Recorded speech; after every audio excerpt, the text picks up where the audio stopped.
Coming up on Network Africa, UN says Africa is set to miss its developmental goal, childhood malnutrition, come 2030.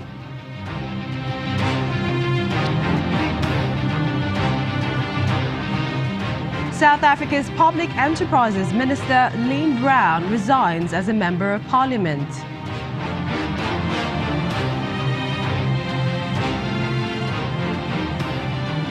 And suicide car bomb in Mogadishu leaves behind a trail of casualties.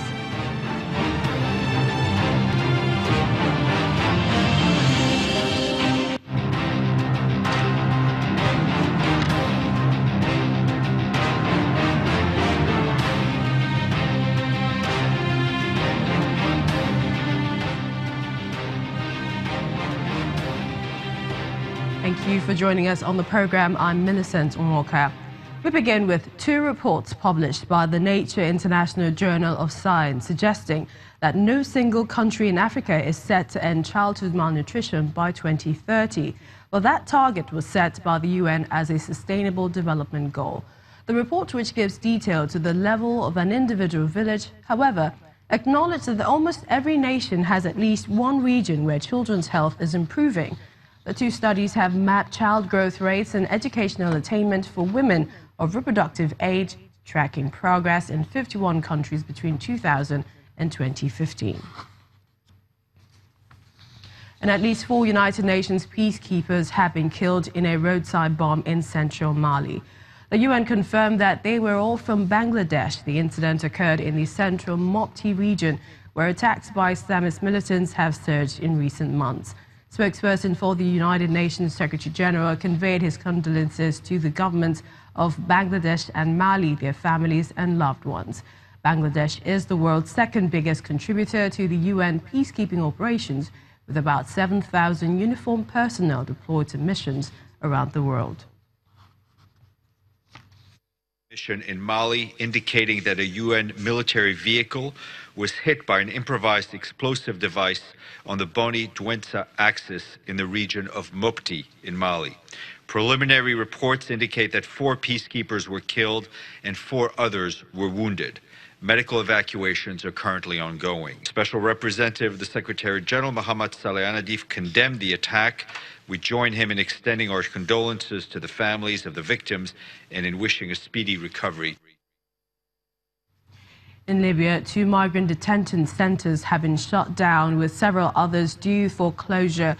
According to officials there, most of the upcoming closures are down because of poor conditions of the camps and the fact that they are in residential areas. The gradual closure of official migrant detention centers in Libya is seen as a positive development because most are reputed to be hubs for abuse. Well, this week, the head of Libya's Department for Combating Irregular Migration reportedly said several others will also be shut down because they don't meet human rights standards. However, rights observers say they would like to see some policy changes parallel to these moves, including an end to the criminalization of illegal entry.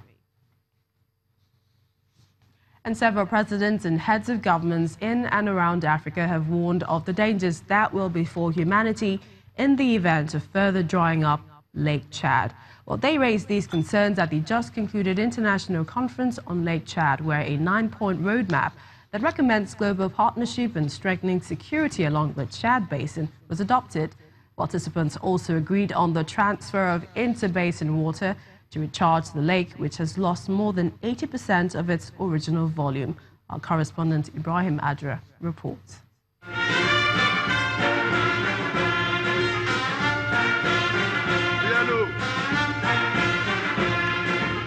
For 4 days, 1,127 participants gather in Abuja to find ways of salvaging the Lake Chad, which is said to have shrunk by over 80%.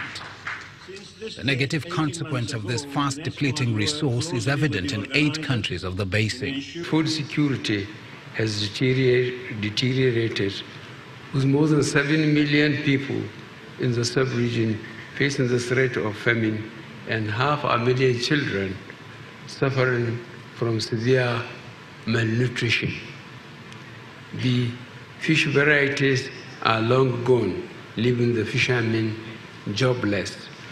A direct fallout of a drying Lake Chad is the insurgency in Nigeria's northeast, which has led to the recent abduction of 110 girls in Dapchi. The United Nations reacts. This despicable act is a replication of the Chibok girls' tragedy. The United Nations condemns this criminal abduction in the strongest terms. In all the messages delivered on the last day of the conference, participants stressed the need for collaboration and commitment. Such is needed in seeing to the implementation of an option preferred by this conference. Interbasin water transfer is not an option, but a necessity. The Trans-Aqua project, which will take water from the right tributaries of River Congo, conveying the water 2,400-kilometer channel to Chari River, is the preferred feasible option. The cost of doing so is put at $50 billion, the sourcing of which will be facilitated by the African Development Bank. The roadmap includes short, medium and long-term strategies that requires the buying and active support of not only affected countries, but other global players. At the end, President Muhammadu Buhari is appointed the chairman of heads of states of the LCBC, a position held before now by Muhammadu Yusufu of Niger Republic. The time to act is now. The time to bail out the region is now. The time to show our humanity is now. Another round of conference on Lake Chad is scheduled for 2020 in a country yet to be decided. It is, however, more worthwhile if the days of discussions by technical experts and political leaders here translates into restoring the lake through concrete and measurable steps that must begin now. Experts believe if that doesn't happen, then this might just be another talk shop. From the nation's capital, Abuja, Ibrahim Adra, Channels Television News. In South Africa, the Nelson Mandela Foundation wants the display of the old South African flag used under apartheid to be counted as hate speech, unfair discrimination and harassment based on race. The foundation says it has filed an application to the Equality Court in Johannesburg. It says displays of the flag demonstrably compound the pain experienced by millions of black South Africans who suffered under apartheid and continue to struggle under its legacy. It goes on to say that some South Africans do not fully appreciate that apartheid was a crime against humanity as the United Nations declared in 1973.